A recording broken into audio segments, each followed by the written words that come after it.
Alright, working the bike here a little bit. Kid's away, so I'm working on it. I got the exhaust pipe mounted there. The problem I run across right now is this mounting bracket here hits the caliper. So I can't run the brake down low like I want to. So I can't use this style of caliper bracket. So right now I'm going to flip it over and put it up high. And we're going to have to go to probably an FXR style bracket, or no, it'll have to be some kind of a sportster bracket. Later model sporty bracket maybe, or I might be able to modify this and make it work, but it's not going to work the way it is, let's put it that way. So I'm flipping it over right now. At least I can put on the bike. You're supposed to have this in tension. If I put this in compression it would work, but like they do on that 82, 83 Gramica caliper on an FX bikes and FXRs and FXEs. You know, make it wrong. Yeah, if you do it like that, it'll work. It's not exactly how you should be doing your brakes though. There it goes. Alright. So that will be at the top. This will be on by the top of the swing arm now instead of underneath where it belongs. So at least now the number's on the back side, so you have to look at it. There's a plus, right? There's always a plus. Alright, so now, plastic bag out of the way. See about mounting this thing mounted up in there. See if it'll fit.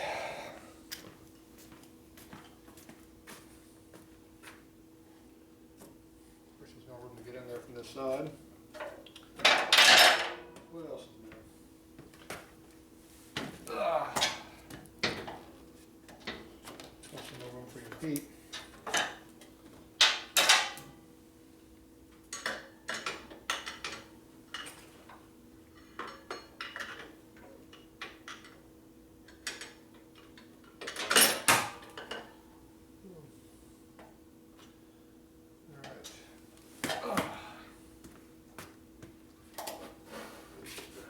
Spacer.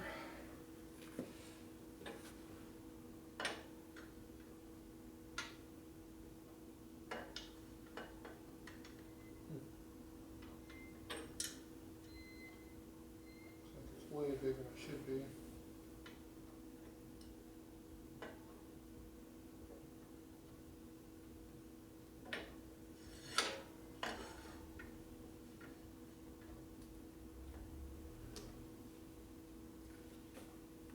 This spacer looks way more than it should be. Put this on the inside maybe.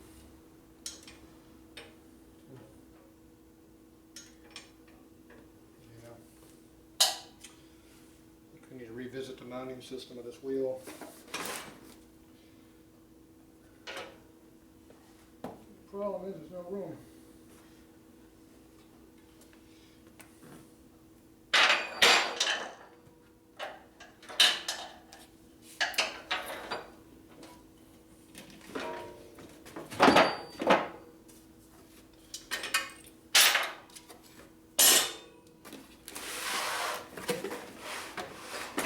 Make room.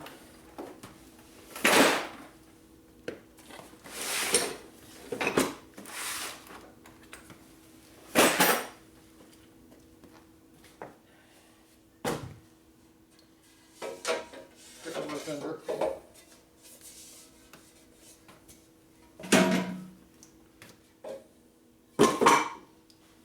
All right.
something wrong with that axle.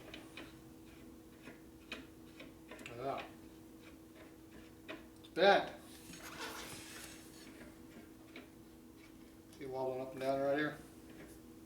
Oh, you're not even looking at me, are you? That's why that damn axle never fits in the bike. Stupid ass thing's bent.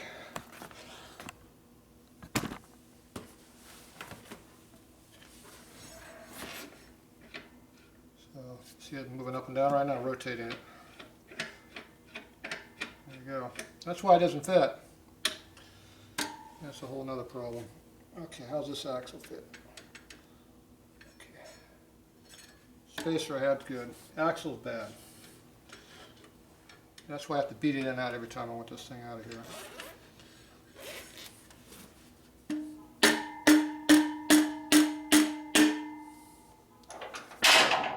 Exactly why.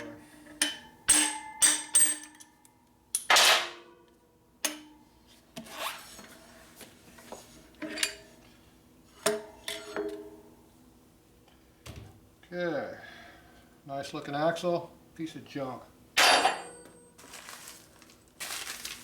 Brand new axle.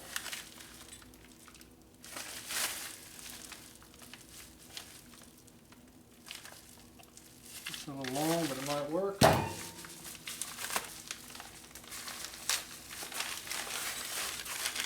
it fit? It says it fits a sportster.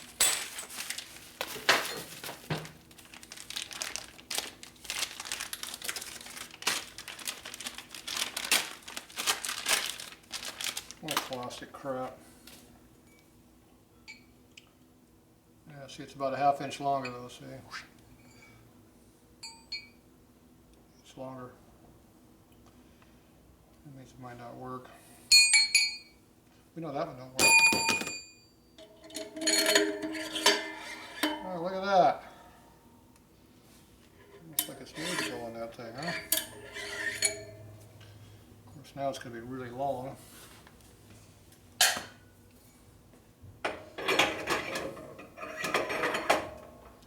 Oh yeah, it's way too long. Like almost a ½ inch. Imagine that.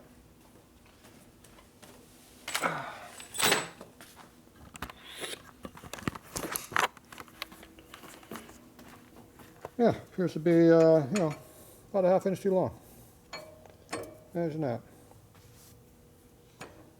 Flush on this side, too long on that side.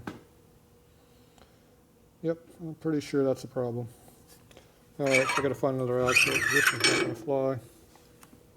Got a lot of shortening to do to use that one. Alright, have to find me another axle. So we're hitting on the bolt right here, and then we're hitting on the bracket also. Once you clear the bolt, then the bracket starts becoming a problem. We didn't have this in all the way yet either. It's supposed to go in like this. And, you know, you put it in all the way, it gets even tighter.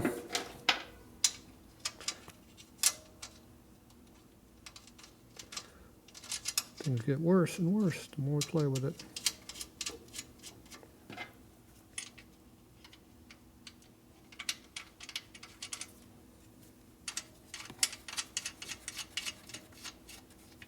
Yeah, I'm not going to tighten it down just yet.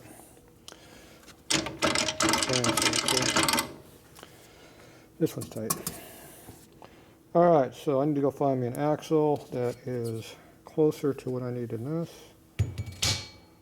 And I wanted to move the wheel over a little bit further, but I can't.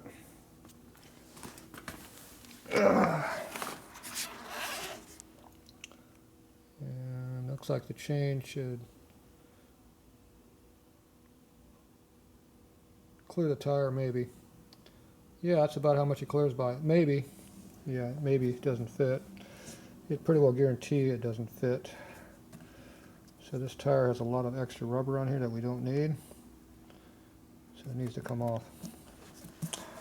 Alright, so we got some other issues to do it. Alright, I'm going to go see if I can find me an axle.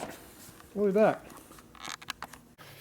Alright, I can't find an axle the right length. I don't feel like putting a bunch of spacers under my new one and replace it. So I'm going to go ahead and straighten this one for now and then order one out. The first thing I do is figure out where the hell it's bent at. what a shock it's bent right here where the bearing is. That's really a shocker. Alright, so let's see how we're going to straighten that thing out.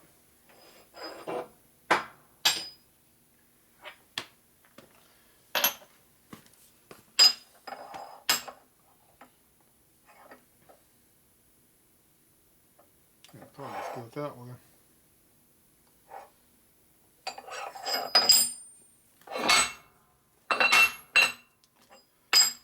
I always like the brute force method.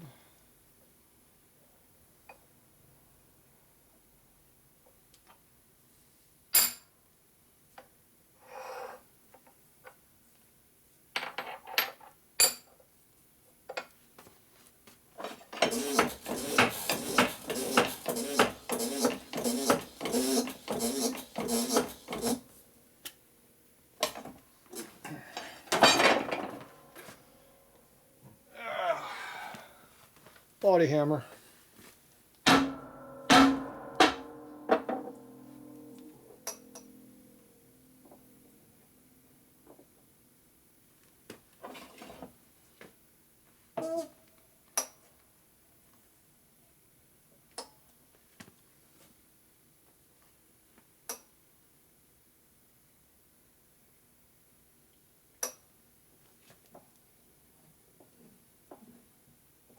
It doesn't work real good enough.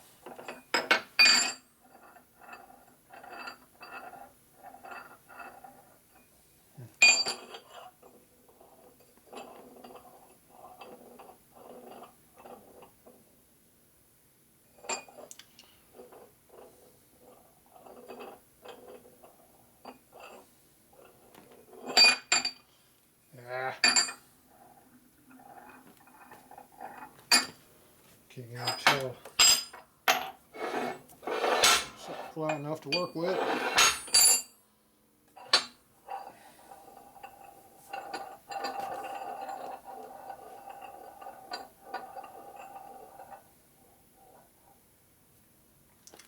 Took out a lot of it. A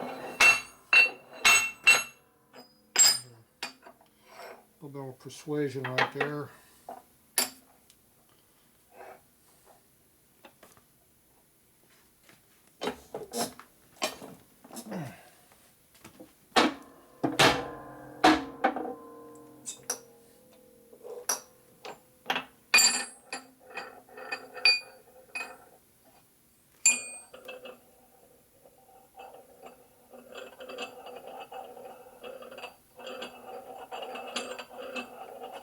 Looks pretty good.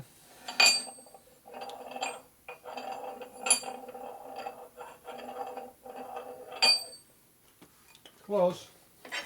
Let's go see if it fits in the bike. It's got to fit better than it did. It was bent a lot.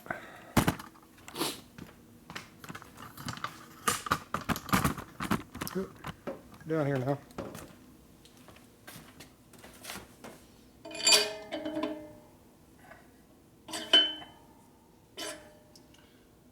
Better.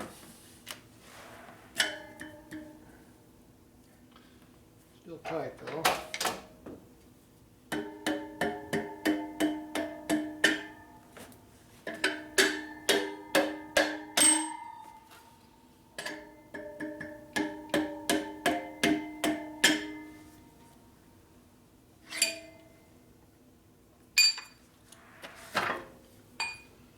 Alright.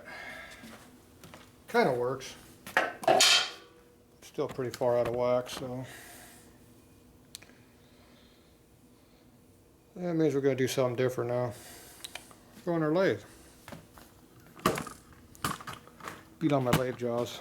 That's always good. That's going to nick up the axle a little bit too, which is going to make it harder to put bearings, but we get a lot straighter. Got more control. Still need my little body hammer. Go over here. A little light wouldn't hurt.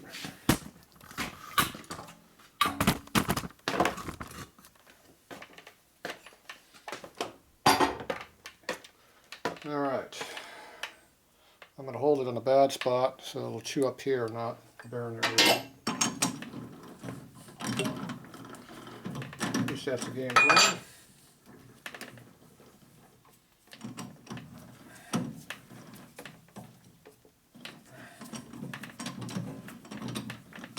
Crap with chuck jaws here.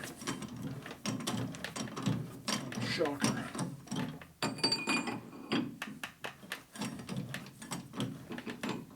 Ah, damn it. Hurt me. Did it on purpose. Okay. Oh yeah. Appears to be bent. Look at that.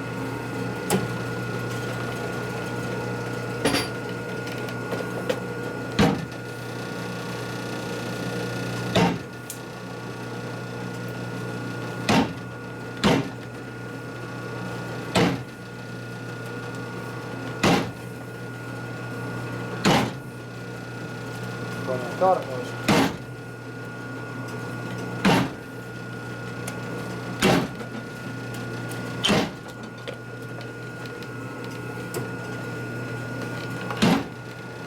Hey, quit moving on.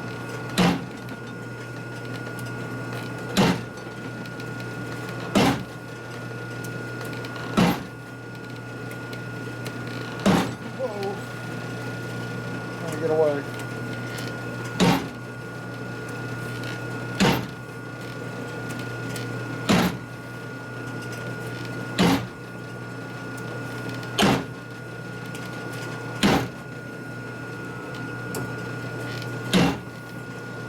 Yeah, this hammer's getting heavy.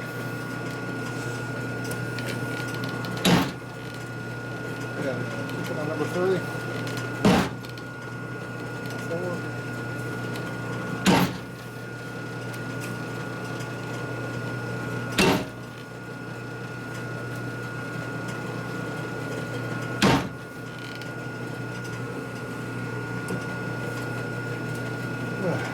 Tired.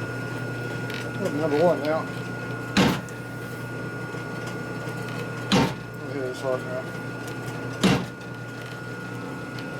There you go. Looks a little closer. Oh, that hammer handle's heavy. Yeah, the handle's heavy too. It's attached to a big piece of lead.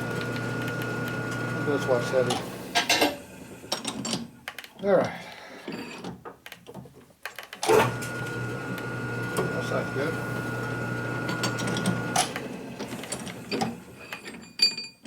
Okay. How much damage you do up here?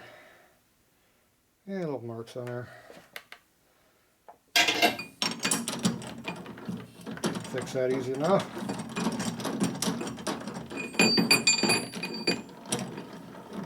There's those marks right there. Look at that.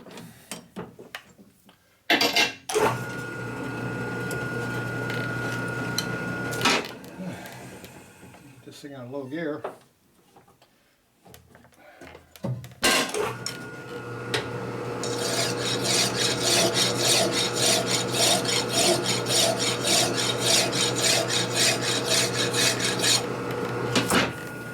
That'll work. Good as new. We're going to still load up a new axle though.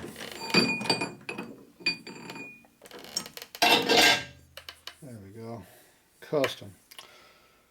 So sportster axles are different than big twin axles. I always thought they were the same. Feels that falling. Ah, crap falling down everywhere. This hammer handle. This hammer is still heavy. Yep. Yeah. Big chunk of lead. Lead is heavy. Don't forget. Lead heavy. All right. See on my race bike here, it's a 79 Sportster swing arm. I use a big twin axle. But see, I put some big spacers in here, 1/4 inch thick at least. And over here I put a thick washer.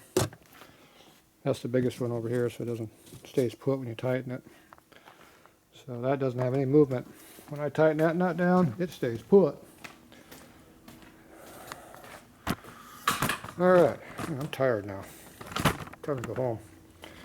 Alright, is this going to fit now? There you go. That's how they're supposed to fit. Yeah, I don't need this now. I'll keep it just in case, so you never know. I might need it. Okay, so I'm going to try the wheel on here. Now this is a 106 link chain. If we had an 108, we could move the axle back a bunch. And I'm going to see about getting a smaller sprocket for it. This is a 51. I'm thinking a 48 will do the trick. You gear the bike up a little bit, which wouldn't hurt, and then it'll also move the wheel back a little bit, which would help other issues.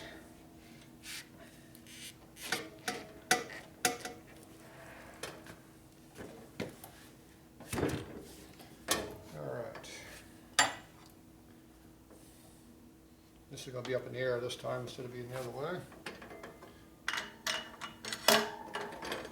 So, spacer, axle. This is one from the other side, so it goes over here.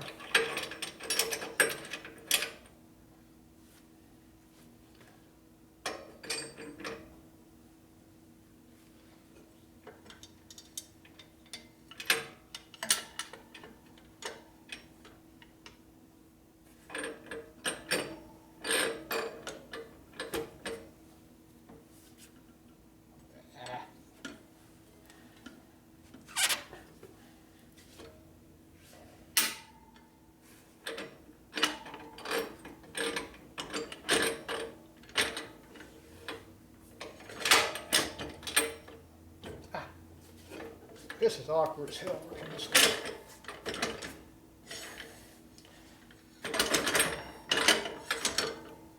Damn it. Ah.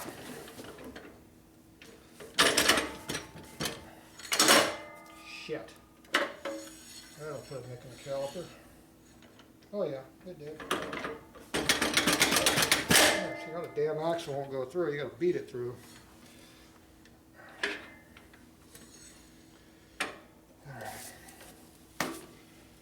Yep, caliper rip went right in the last bracket. Put a nice nick in it. Hey, wonderful. Right out of my spacer I brought. Okay. So instead of running two spacers, one spacer.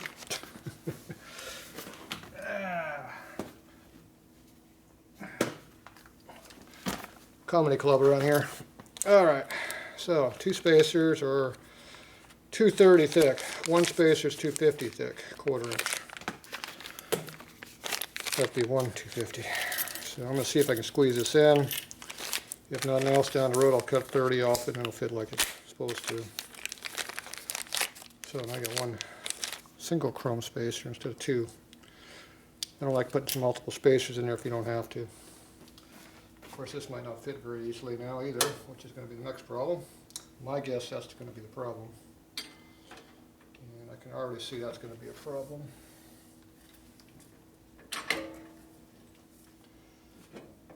Yeah, won't work.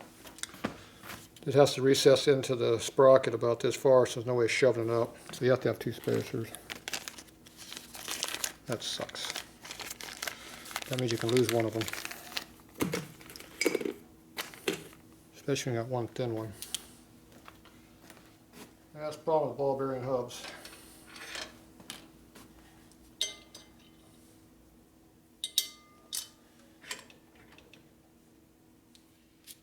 Put the regular one in there. Oh, maybe we should put the chain back on it. Of course I got the axle in there now, so that ain't gonna work. I get to redo everything I just did.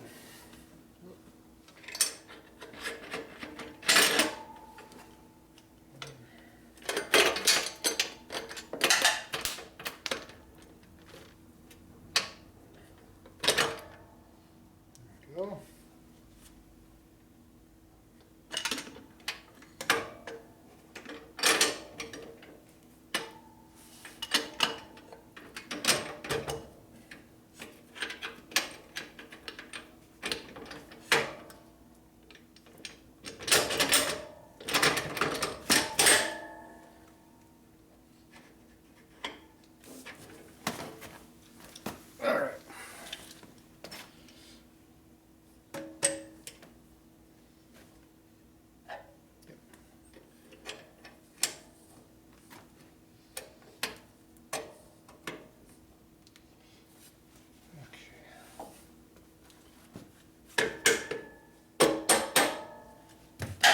Oops.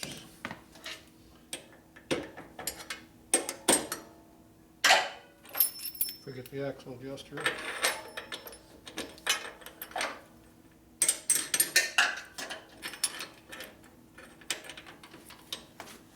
Wow, won't move in.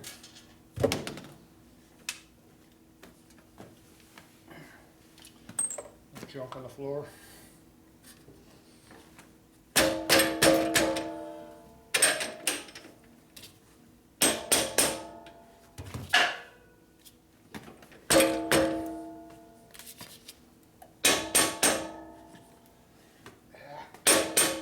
Ah, come on. The adjuster won't stay put.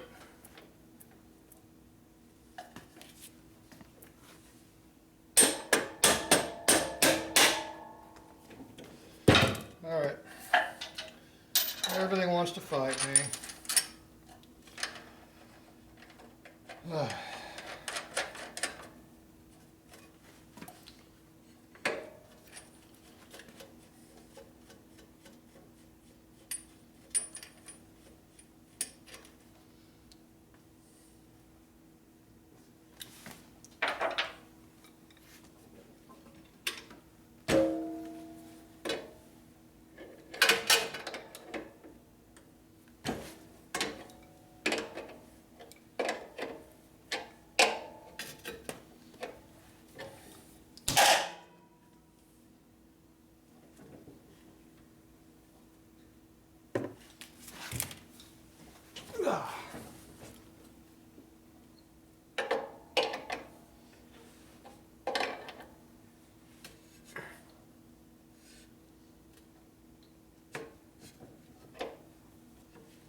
Okay.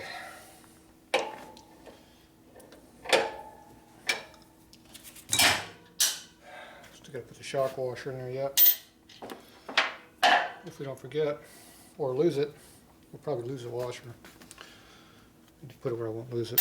Right there. Okay. That's back together. And we've got the other side of the bike.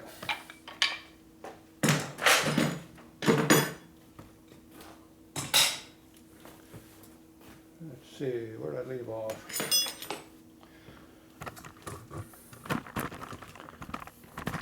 Okay, we're going to put the exhaust system on. Your camera should be in my way real easy now. Probably should put it over here. My camera won't fall over. Okay, now this exhaust pipe, you drill a hole in here, put a rivet in the pipe. So it's just a rivet, pops in and out. That keeps the pipe from sliding off the other one. So it stays put. I assume those have a problem with sliding off. So that's actually a pretty good idea, but it does put a big flat right here, so it will leak gases out of that. Trade-off. Now you slip this all the way back in here. I'm going to rivet up. Flip this over. Oh, where's the clamp? The clamp's on here already. Put the rivet on there. And put the clamp up on there. There. I go in the back and tighten up the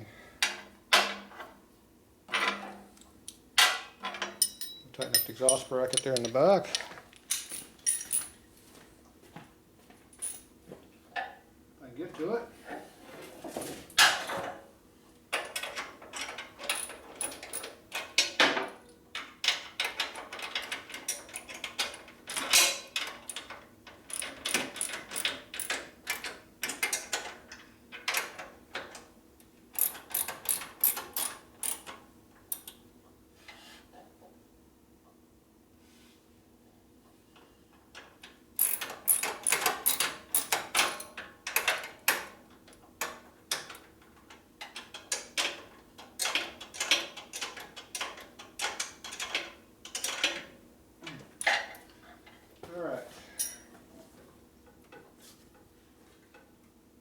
That's going to be a problem.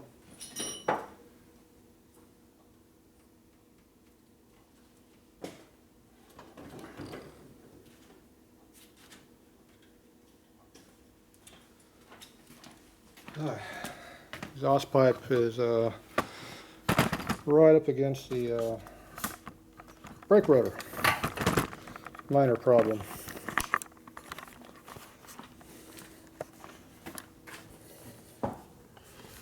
Right down there.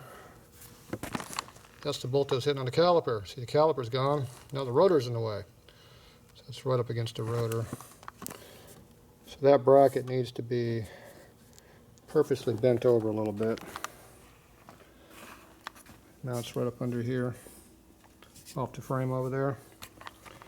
So that bracket needs to be bent out slightly. Of course, we have no way of doing that right this minute. So we'll do the old-fashioned way. Brute force.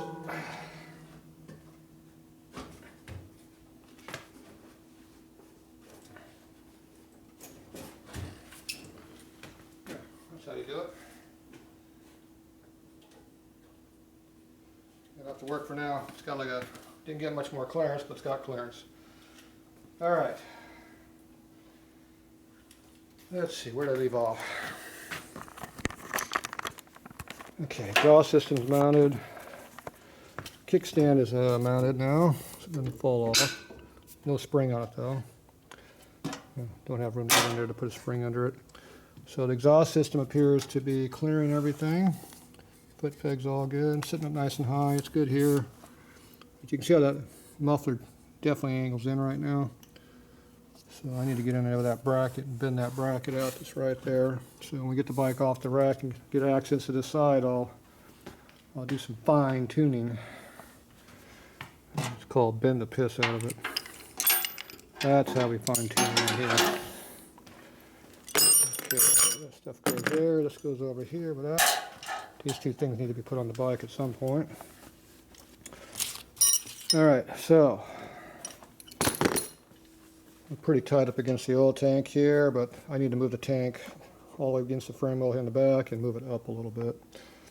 So it's just kind of hanging here. The other thing I don't like is we have two brackets over here. 1, 2. And then we have one more down over here.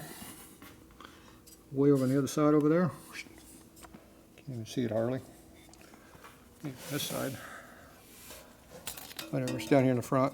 Anyway, basically everything is being held from this side of the tank this way. So there's nothing this side of the tank keep from dropping. And when you put a nice big heavy battery in here, the weight's going to be coming over this way. So we need to have some kind of a bracket here. This is the original mount right here that I bent out of the way to clear the fender, which right now doesn't look like it has to be bent. So what I'm thinking about is I'll put a bracket, I'll weld something onto here. Well, you couldn't do that because you couldn't put it together. I have to bolt on something or come up with something, but the battery's right here, so I have to put some flathead bolts or something there. Anyway, I got to come up with some kind of a mounting system to put a bracket right here to come off of this support, to support this side of the oil tank. Otherwise, this thing is just going to fall out of the bike, which we don't want. The other option is to put a bracket down here, which might be the better solution anyway. Get a nice spot right here. The same thing, the bracket, well, you couldn't do it, so it has to be a removable bracket. You can probably weld a couple bolts under here, or at least something to support it. Come through this way with the bracket. Either way, we got to come up with something to hold this tank up. See, it's got to be up here. It can't be pulled down like that. It needs to be up here. So we'll have to come up with something. The best scenario would be to put all brackets, this one and this one. And that'll hold it like stock, all 4 brackets. But, anyway, custom stuff is always custom. You get to play with it. All right, so I was working on a fender. I got the gas tank mounted too right now. It's sitting on top of 2 rubber mounts. I don't know if you can see it up in there. Nope, can't see it. Kind of see it. I can see it right there. Anyway, right now it's not on the rubber. It's got about this much of a gap to the rubber. I got the gas tank jacked up on the front of the frame just a little bit. Right now we're level the motor. When you're sitting on the bike, it can come up a little bit further. So right now I'm right here. So if I give it a little bit of a bump like that, it goes up higher. See? It goes slightly uphill. It also moves forward, which makes it look a lot better. I hate tanks when they're way in the back. They look stupid. So So this one's getting a bit too far forward though, but anyway, this thing needs to go up a little bit like this. And get a little bit more rocker box clearance. So anyway, I got to figure out that. The stock tanks, they have a rubber biscuit, 2 supports that hang off of here. I think that's where they go in the back of the bike. I'm thinking about putting them here in the front, up here in the front of the tank. And it has a rubber biscuit where the tank just sits down on top of it. So if I put that up here in the front, that'll help stabilize it. And then all you got to do is basically have like a spring that goes under here that holds the back down. And up in the front here, we have to figure out how we want to do that. But basically the same kind of thing. If we put something to hold pressure on it on top of the biscuit with some tension, it'll be fine.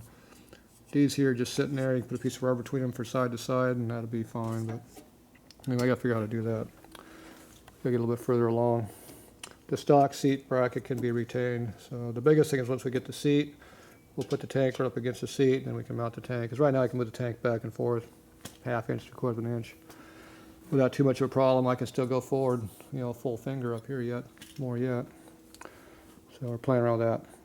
Now the fender we had on it was this Jesse James fender here, West Coast chopper. Okay, this is a 2-piece fender welded together. That's how they made them back in the day. And it's made out of relatively thick material, but compared to a stock fender, these are thicker than stock. But I have this other one over here. It's a lot thicker. Here, it's another gauge thicker. It's all 1 piece, and it's longer.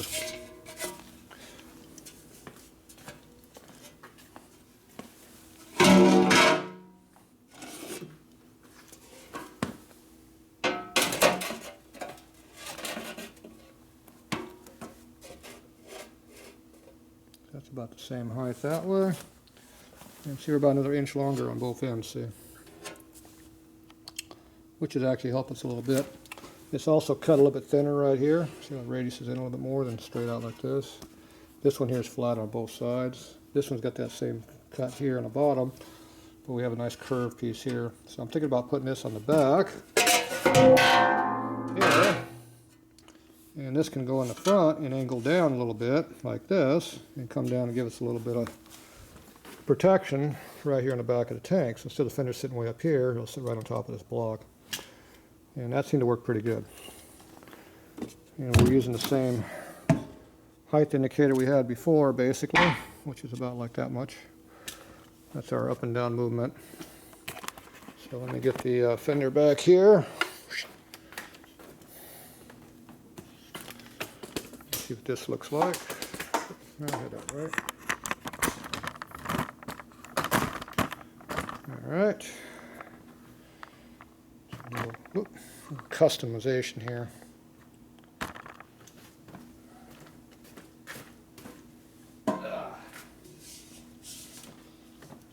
Okay, so this is the long part that sticks way down. Usually this would be in the back of the bike. I'm reversing this.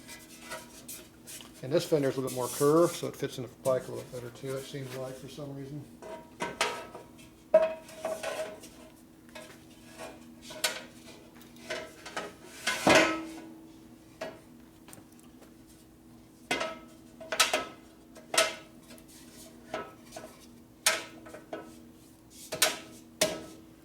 All right.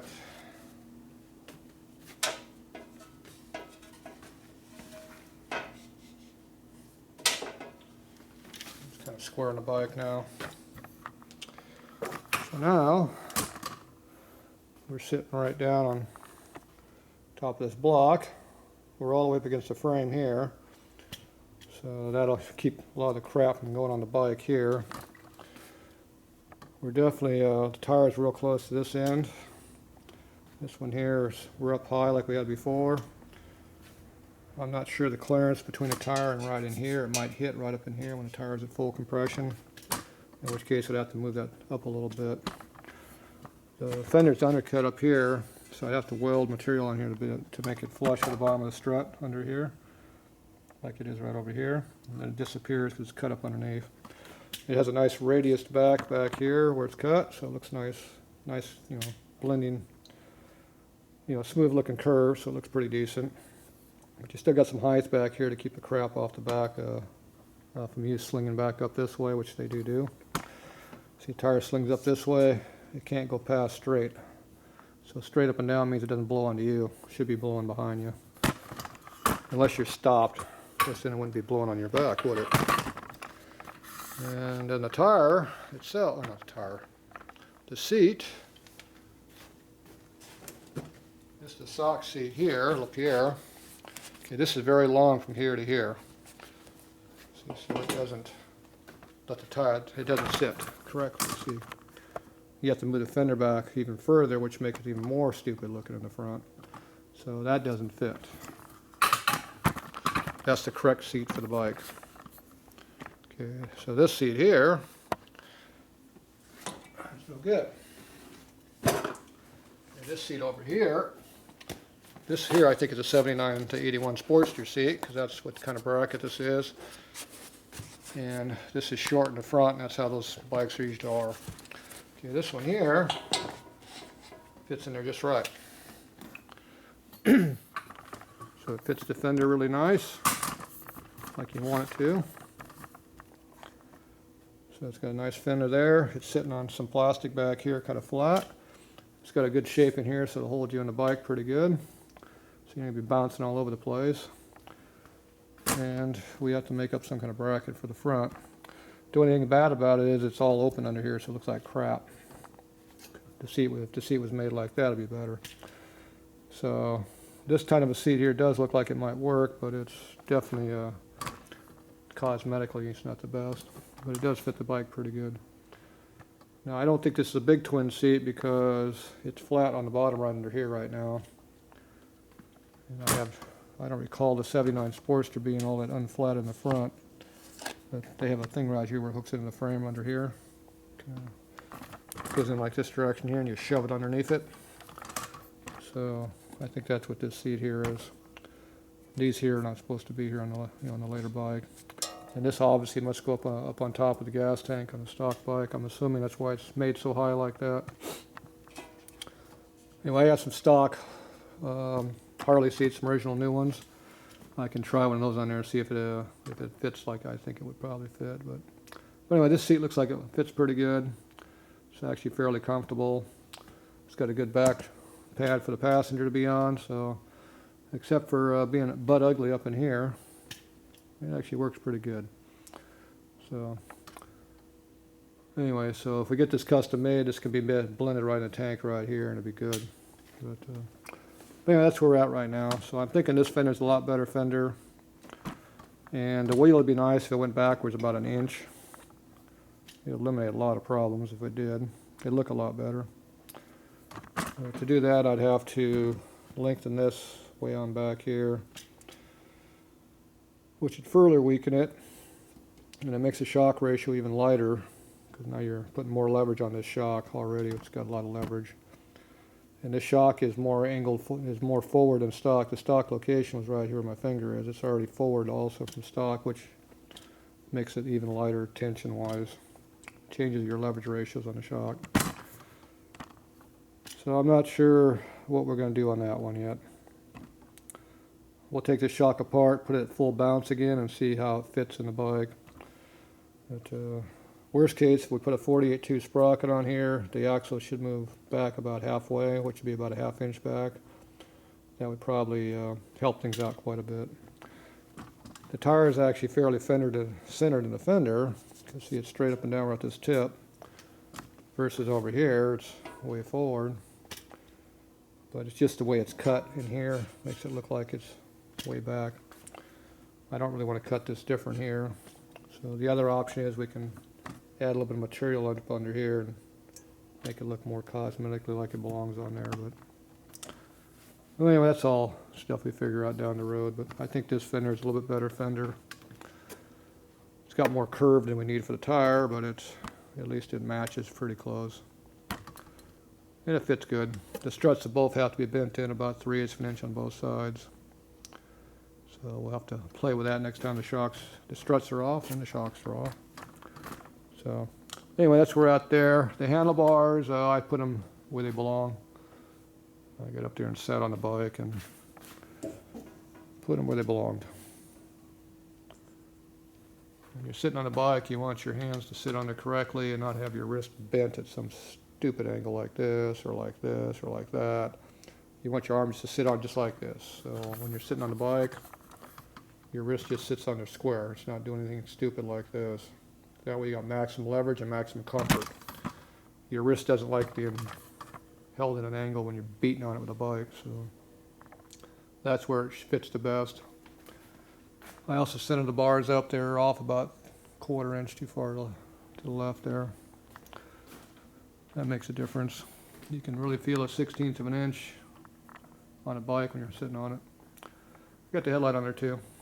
So anyway, he's leaning toward that front fender and stock location. He's just getting lazy, that's all. Whatever. That's what he likes. That's what he likes. Anyway, that's basically where we're at right now. It's looking more and more like a bike, so it's slightly better looking than it was. So hopefully, damn, what's going on behind me here? Fighting box wars. There we go over here. There we go. I'm trying to get a view where we can actually look at the bike and see what's going on. So anyway, there's what it looks like. Side view. So it's looking pretty good. There's your 3/4 view of it. So anyway, it's a project. It's getting better. Now we got to play with the rear caliper and a few other things now. I always wind up making more stuff I got to make. Yeah, but whatever. Joys of doing custom bikes. That's it for tonight.